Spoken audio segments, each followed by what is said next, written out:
The financial advisor's face went white as he turned the monitor toward me. His hands were actually trembling.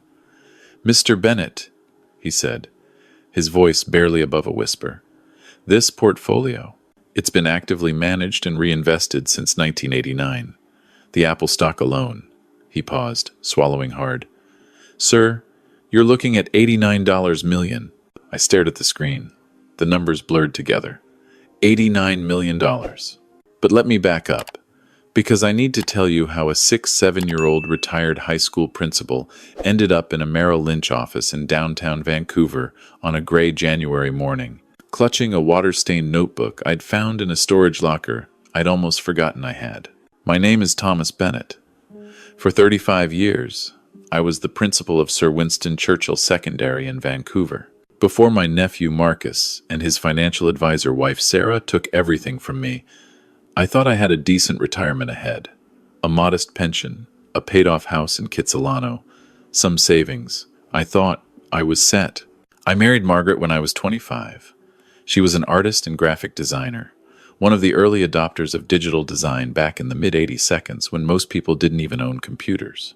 We built a good life in Vancouver. I worked my way up from vice principal to principal. Margaret freelanced, did design work for tech companies, local businesses, the occasional corporate branding project.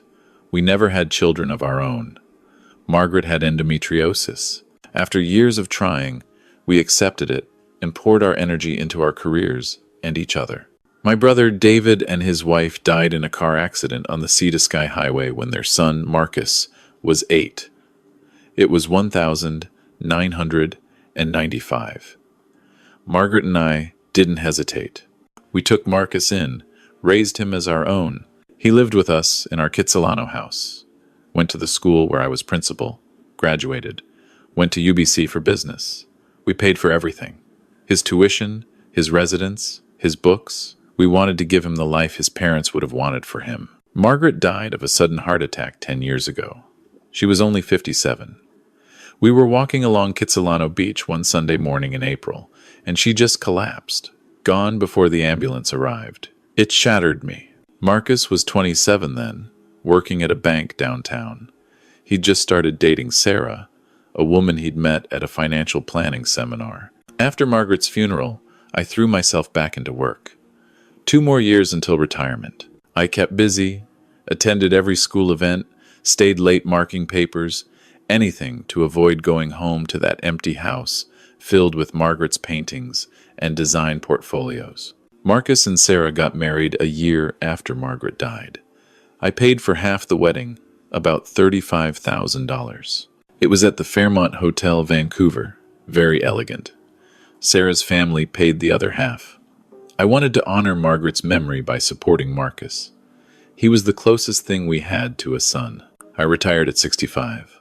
The school threw me a big party, gave me a plaque, the whole thing. My pension wasn't huge. About $48,000 a year, but combined with my savings and the equity in my house, I figured I could travel a bit, maybe volunteer, enjoy life. That's when things started to shift. Sarah began showing up at my house more often, always with a laptop and folders. Marcus would call, but Sarah would be the one doing most of the talking. "Tom," she'd say, using that professional voice she probably used with clients. "We need to talk about your financial situation. You're 65 now. Have you thought about estate planning? Tax optimization? Marcus is your heir, right? We should make sure everything's structured properly." I should have questioned it more. But Sarah was a certified financial planner. She worked for one of the big firms, RBC Dominion Securities. She seemed to know what she was talking about. And Marcus was family. I trusted him. Over about 18 months, Sarah had me sign papers. Lots of papers. She'd spread them across my dining room table, explaining quickly using terms like inter vivos, trust, and joint tenancy with right of survivorship and power of attorney for property. "This is standard," she'd say, her pen pointing to signature lines. "Everyone at your age should have these documents. We're just protecting your assets, making sure Marcus can help if you ever need it." I signed a power of attorney. I signed documents adding Marcus as joint owner on my bank accounts. I signed papers transferring my house into a trust where Marcus was the trustee. Sarah said it was for tax efficiency, to avoid probate fees when I eventually passed. Then came my 66th birthday. Marcus and Sarah invited me to dinner at Blue Water Cafe in Yaletown. I thought we were celebrating. Instead, Marcus slid a manila envelope across the table before our appetizers even arrived. "What's this?" I asked. "Open it, Uncle Tom." It was a legal petition. My own nephew was filing to have me declared mentally incapable of managing my affairs. The words jumped out at me. Cognitive decline, impaired judgment, require guardianship. I couldn't breathe. The restaurant suddenly felt too hot, too loud. "Marcus, what the hell is this?" Sarah leaned forward, her voice calm and clinical. "Tom, we're concerned. You've been forgetting things, making questionable financial decisions. Last month, you thought you'd paid your property tax, but you hadn't. We had to cover it. I was 2 weeks early. I paid it the next week." "You're getting confused," Marcus said, but he wouldn't meet my eyes. "We think it's best if I take over managing your finances, just temporarily, until we figure out what's going on." "There's nothing going on. I'm fine." "Your behavior right now proves our point," Sarah said smoothly. "You're getting agitated over a simple conversation. Tom, we're trying to help. I hired a lawyer, Frank Morrison, someone I found through the Law Society of BC's referral service, because I suddenly realized I couldn't access my bank accounts, the ones that were joint with Marcus. When I tried to use my debit card, it was declined. I called the bank. They told me Marcus had transferred the funds to properly manage the estate. Estate? I wasn't dead. "Where's my money?" I demanded when I called Marcus. "It's being managed properly, Uncle Tom. In the trust, like we discussed, Sarah's firm is handling it. Their fees are standard. Standard fees. From my own money, I had about $380,000 in savings. When I finally got Frank to request bank records, only $52,000 was left." "Where did it go?" I asked Frank. He showed me the statements.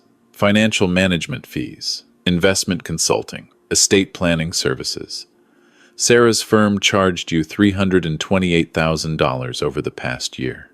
For what?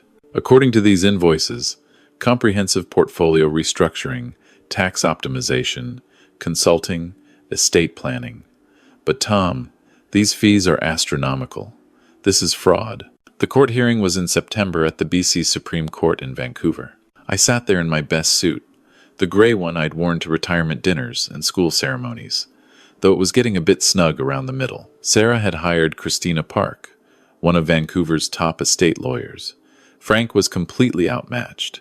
"Your Honor," Park said, standing in a perfectly tailored navy suit, "we have substantial evidence of Mr. Bennett's declining mental capacity, bank statements showing he's forgotten to pay bills, documentation from his former employer indicating concerns about his memory during his final year before retirement." That last part was a lie. I'd had excellent performance reviews, but Park had somehow obtained a letter from the current principal, someone I barely knew, saying there had been informal concerns about my organizational skills. Completely fabricated. Furthermore, Park continued, Mr. Bennett has become paranoid and hostile. His nephew Marcus, who he raised as his own son, has tried to help him, but Mr. Bennett has responded with accusations of theft. This is textbook behavior for someone experiencing cognitive decline and developing dementia. Frank tried. He really did. But he was a solo practitioner going up against a Bay Street-level lawyer. He had no expert witnesses, no investigators, no resources. The worst part was when Marcus testified. "Tell the court about your uncle's recent behavior," Park prompted. Marcus's voice was steady. "He's changed. He forgets conversations we just had. He accused Sarah of stealing from him, which is insane. She's been trying to help organize his finances. Last month, he called me at 2 a.m. asking where Margaret was. His wife died 10 years ago, Your Honor. He's getting confused about basic facts. Complete lies. I'd never called him at 2 a.m. I knew exactly when Margaret died, but Marcus delivered it perfectly, even managing to look sad and concerned. Justice Reynolds reviewed the documents I'd signed. The power of attorney, the trust papers, the joint account authorizations. My signature was on everything. Mr. Bennett, the judge said, I understand this is difficult, but based on the evidence presented, I'm ruling that you require assistance managing your financial affairs. Marcus Bennett is hereby appointed as your committee. All assets will be managed through the trust structure already established. Your Honor, this is wrong, I said, standing up. Frank tried to get me to sit down. Marcus is lying. Sarah is stealing from me. Mr. Bennett, outbursts like this support the findings. Please sit down. I won't sit down. This is my life they're taking. The gavel came down. We're adjourned. Mr. Bennett, I strongly suggest you cooperate with your nephew for your own well-being. Outside the courthouse, I confronted Marcus. How could you do this? I raised you. I loved you like a son. He wouldn't look at me. Sarah answered instead. Tom, you need to accept reality. You're not well. Marcus is taking care of you now. You'll receive a monthly allowance. You'll be fine. Monthly allowance from my own money? From the trust's money, she corrected, which Marcus manages now, as the court ordered. Over the next month, I watched my life disappear. My house in Kitsilano, worth at least $1.9 million in Vancouver's market, was sold. Marcus said it was too much house for me, and the equity needed to be properly invested. He sold it for $1.95 million, but I later learned the buyer was a numbered company connected to Sarah's business partner.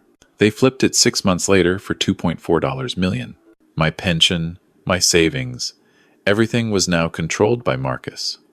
He moved me into a basement suite in East Vancouver. Not the dangerous part, but definitely not the nice part. 650 square feet below a family of 6. I could hear every footstep, every argument, every dinner above me. He deposited $1,400 a month into a new account he'd opened in my name. That should cover everything, Marcus said when he dropped off the keys. Rent's paid. You've got enough for groceries and utilities. Try to budget carefully, Uncle Tom. Budget carefully. I'd gone from a 3-bedroom Kitsilano house and a comfortable retirement to budgeting $1,400 a month at 66 years old. The first weeks in that basement suite, I barely functioned. I'd wake up on the pull-out couch and forget where I was. Then reality would crash back. My nephew, the boy I'd raised after his parents died, had systematically robbed me and used the legal system to do it. I tried to appeal. Frank said we could, but it would cost money I didn't have. Tom, unless you've got resources I don't know about, I don't see how we fight this. Sarah covered every angle. The documentation is airtight. They planned this perfectly. So I sat in that basement suite and felt my life crumble.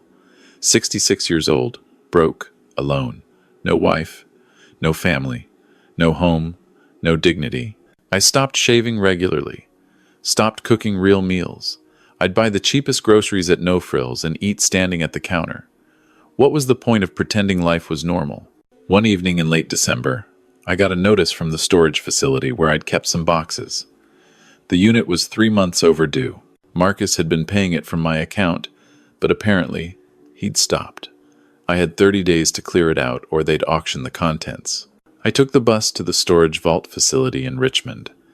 It was freezing, raining, and I didn't have a car anymore. Marcus had sold my 2015 Toyota Camry, said I didn't need it. The storage unit was small, 5x5. I'd kept it for years, just boxes of old stuff from the house that I couldn't bear to throw out. Margaret's art supplies, old school yearbooks, photo albums. I started going through boxes, trying to figure out what to keep and what to throw away when you're living in 650 square feet. In a box labeled Margaret's studio stuff, I found her old portfolio notebooks. She used to keep meticulous records of her freelance projects, clients, invoices. At the back of one notebook, dated 1989, there was a section titled Personal Investments. Margaret's neat handwriting filled several pages. Apple computer stock purchase. 500 shares at $38. Share. January 1989. Certificate number A4729384. Hold long term. Microsoft stock purchase 300 shares at $52. Share. March 1989. Certificate number mate 293847. Hold long term. Real estate investment. Co-ownership 15%. In Richmond Commercial Plaza with Janet Wong and David Chen. Purchase price $240,000. My portion. Generates monthly rental income. Details with Thornton and Associates, property lawyers. Below that, a note in her handwriting. For retirement. Don't touch until you're at least 65 or if you ever really need it. These are our safety net, my love. Trust me. M. My hands started shaking. Margaret had investments. She'd never mentioned stocks or real estate. I knew she freelanced and made decent money. But this, I pulled out my phone and Googled Apple stock. It had split multiple times since 1989. Those 500 shares at $38 were now. I couldn't even calculate it. Tens of thousands of shares worth current prices. At 8 a.m. the next morning, I was standing outside Thornton and Associates in downtown Vancouver when they opened. The receptionist looked surprised to see me, this old man in a worn rain jacket, holding a water-damaged notebook. I need to speak to someone about a property investment from 1989. My wife, Margaret Bennett, was a partial owner. She passed away 10 years ago. The receptionist made some calls. 20 minutes later, I was sitting across from Robert Thornton himself, a senior partner in his 60s. Mr. Bennett, he said, looking at his computer, I'm glad you found us. We've been trying to reach you for years. Letters to your old address kept being returned. What do you mean? The Richmond Plaza property. Your wife's 15% ownership has been generating rental income. We've been depositing it into the account she specified, but we lost contact with you after your address changed. How much are we talking about? The account currently holds about $1.2 million in accumulated rents. But Mr. Bennett, there's more. The plaza was sold last year. There was a bidding war between developers. Your 15% share of the sale price is $4.3 million. We've been trying to find you to release those funds. I couldn't speak. Margaret, 10 years after her death, she was still taking care of me. And the stock certificates? I asked, my voice shaking. Apple and Microsoft. From 1989. Robert made a call. Let me connect you with Merrill Lynch. They handle estate securities. That's how I ended up at the financial advisor's office, watching him calculate the value of stocks Margaret had bought 35 years ago and never told me about. The Apple stock, with splits and reinvested dividends, is worth approximately $71 million, he said slowly. The Microsoft, another $13 million. Combined with the real estate proceeds and accumulated rental income, Mr. Bennett, you have approximately $89.5 million. Tears streamed down my face. Margaret. My brilliant, thoughtful Margaret, planning for a future she'd never see. Mr. Bennett, are you all right? I wiped my eyes. I need to use this money. Immediately. I need the best lawyer in Vancouver. He smiled gently. I think I can help with that. 3 days later, I was in the office of Jennifer Zhao, one of BC's most feared litigators. Her retainer was $175,000. I paid it without hesitation. Tell me everything, she said. I told her every detail. The manipulation, the fraudulent incompetency claim, how Sarah had used her position as a financial advisor to steal from me while making it look legitimate, how Marcus had betrayed the uncle who raised him. Jennifer didn't interrupt. When I finished, she was quiet for a moment. This is going to be very satisfying to dismantle, she finally said. First, we're hiring a private investigator. Then, you're getting full neurological and psychological evaluations from the best doctors in Vancouver. Then, we're auditing every transaction Sarah's firm made. And then, Mr. Bennett, we're going to destroy their case so completely they'll wish they'd never touched your money. How long? 4 months, maybe 5. We need to be thorough. I also hired Michael Chen, a forensic accountant specializing in financial fraud. What he uncovered made my blood boil. Sarah's firm had charged me $328,000 in fees for services that should have cost maybe $15,000. She'd created fake invoices, phantom consultations, inflated hours. She'd essentially embezzled over $300,000 while I was signing papers I didn't understand. The Richmond Plaza sale money? Marcus knew about it. He'd intercepted the letters from Thornton and Associates. He was planning to claim it once I was safely declared incompetent and unable to challenge anything. The neurological evaluations came back perfect. Dr. Amanda Patel, Dr. James Liu, and Dr. Sarah Okonjo, all certified. I had zero cognitive impairment. Sharp, articulate, fully capable. The concerned letter from my former school? Fabricated. The current principal had never written it. Someone in Sarah's network had forged it on school letterhead. "We file next week," Jennifer said in March. "Emergency hearing to vacate the committee order. Then criminal charges. Sarah's losing her CFP designation. Marcus is going to jail. And you're getting everything back, plus damages. I want one more thing. Name it. I want it public. Everyone who saw me humiliated in that courtroom needs to see them exposed." Jennifer smiled. "I can arrange that." The emergency hearing was set for April 9th, again before Justice Reynolds. Jennifer made sure the media knew to attend. Globe and Mail, Vancouver Sun, CBC, Global News. Marcus and Sarah walked in looking confident. Why wouldn't they be? They'd won before. They had millions. They thought I was still living on $1,400 a month in that basement suite. They didn't know about Margaret's investments. They didn't know I could afford Jennifer Zhao. I sat at my lawyer's table, clean-shaven, in a new suit. Marcus's eyes went wide when he saw me. Sarah whispered urgently to Christina Park. Justice Reynolds entered. We stood. "We're here on an emergency motion to vacate the committee order," Jennifer began. "Your Honor, this case represents elder abuse and financial fraud. The petitioners, Marcus Bennett and Sarah Bennett, systematically defrauded Mr. Thomas Bennett of over $3.6 million while claiming to protect him." Christina Park jumped up. "Your Honor, this is outrageous. The previous court was misled by fabricated evidence," Jennifer cut her off. "Evidence we can now prove was false. Your Honor, I'd like to call Dr. Amanda Patel." Dr. Patel testified about my neurological evaluation. Then Dr. Liu. Then Dr. Okonjo. All confirmed I was cognitively normal, no signs of dementia or impairment whatsoever. "These evaluations were conducted 3 weeks ago," Jennifer said. "Mr. Bennett's condition hasn't changed. He was competent in September, and he's competent now. The original diagnosis was a lie." Then Michael Chen presented his forensic audit. Every inflated fee, every phantom consultation, every fraudulent transaction laid out in detail. I watched Sarah's face lose color. Christina Park was taking furious notes. "Furthermore," Jennifer continued, "we have evidence that Mrs. Bennett paid $15,000 to obtain a forged letter from Sir Winston Churchill Secondary. The actual principal never wrote it.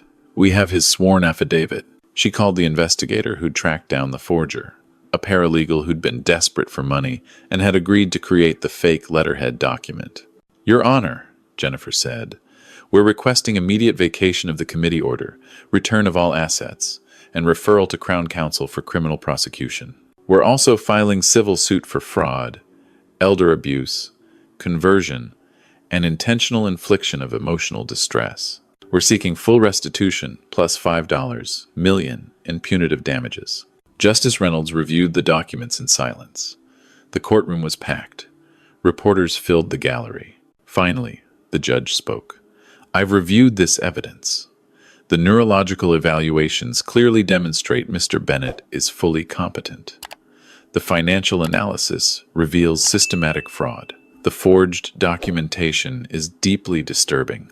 She looked directly at Marcus and Sarah. "Stand up." They stood, both pale. "The committee order is hereby vacated. It should never have been granted.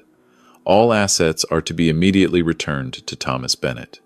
I'm referring this matter to Crown Counsel for criminal investigation. Mrs. Bennett, I'm notifying the Financial Planning Standards Council and IIROC. You will face professional discipline." She turned to Marcus. "You betrayed a man who raised you as his own son. You lied under oath. You conspired to steal from him. The breach of trust here is unconscionable. The gavel came down. Mr. Bennett, you have this court's sincere apologies. Jennifer put her hand on my shoulder. It's over, Tom. You won. Marcus approached as I was leaving. Uncle Tom, please. Don't, I said coldly. Don't call me that. You lost that right. Sarah, she convinced me. No. You made choices. Every lie, every signature, every time you looked me in the eye and pretended to care, you chose money over family. You chose greed over the man who raised you when your parents died. Tears ran down his face. Please, I'm sorry. I had a nephew once. He died the day you filed that petition. You're just a stranger now. I walked away. By evening, the story was everywhere. Financial planner accused of elder fraud. Nephew stole millions from uncle who raised him. Vancouver elder abuse case shocks legal community. Criminal charges came in June. Sarah was charged with fraud over $5,000, theft, forgery, and professional misconduct. Marcus was charged as an accomplice. They both pleaded guilty in September as part of a deal. Sarah got 3 years in prison. Marcus got 14 months. Both were ordered to pay restitution, though I already had most of my money back, plus the millions from Margaret. Sarah lost her CFP designation permanently. Her career was over. I sat in my restored Kitsilano house one evening in October, exactly 1 year after finding Margaret's notebook. The leaves on the trees along the street were turning gold. I had a glass of wine, Margaret's favorite Pinot Noir from the Okanagan. On my desk was a letter from Marcus, sent from prison. I opened it. Uncle Tom, I know I don't deserve forgiveness. What I did was unforgivable. Sarah manipulated me, but that's no excuse. I was weak and greedy. I destroyed everything you gave me. My parents would be ashamed. I've lost everything. My wife, my freedom, my family. But the worst thing I lost was you. I'm so sorry. I know sorry isn't enough. I hope Margaret would be proud of how you survived this. I hope you find peace, Marcus. I folded the letter slowly. I didn't cry. I'd done enough crying. The truth was, I didn't know if I could ever forgive Marcus. What he did wasn't a mistake. It was a series of calculated choices to betray me in the worst possible way. But I wasn't going to let hatred consume me. Margaret wouldn't have wanted that. I met with an estate lawyer and set up the Margaret Bennett Foundation, $10 million to start. It provides legal aid, forensic accounting, and medical evaluations for elder abuse victims. Everything I needed but couldn't afford when this started.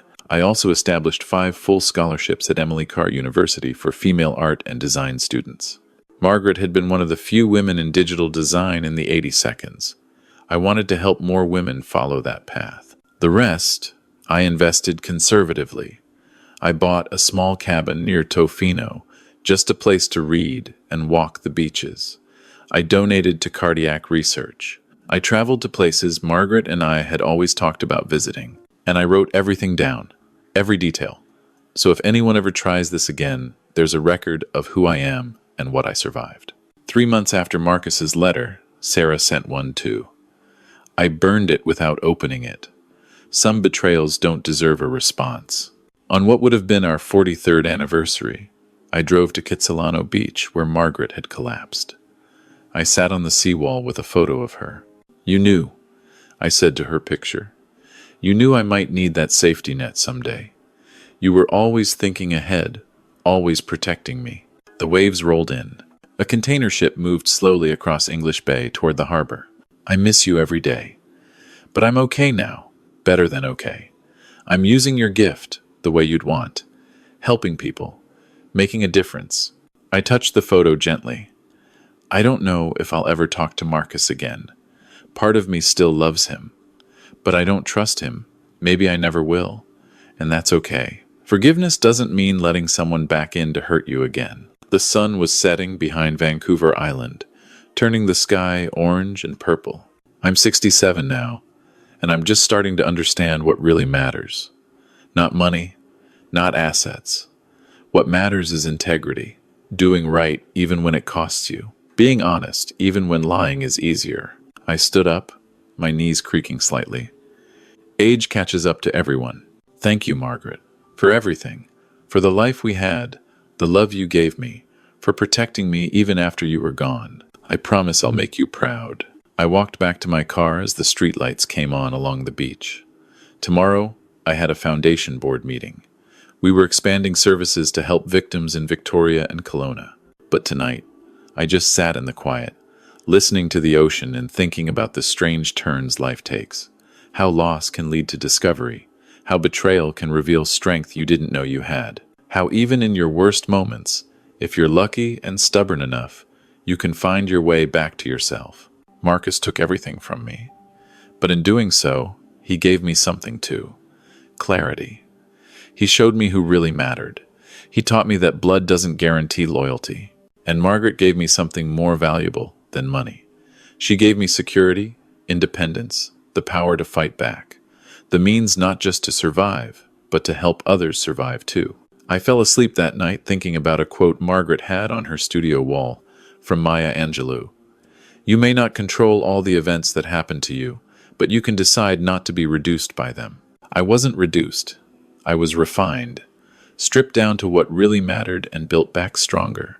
And that, more than any bank account or court victory, was the real win. The moon rose over English Bay, casting silver light across the water. Somewhere in a BC prison, Marcus was probably thinking about what he'd lost. But I wasn't thinking about him anymore. I was thinking about tomorrow, and all the days I had left to live with integrity, to help others, to honor Margaret's memory. I'd lost my nephew. But I'd found myself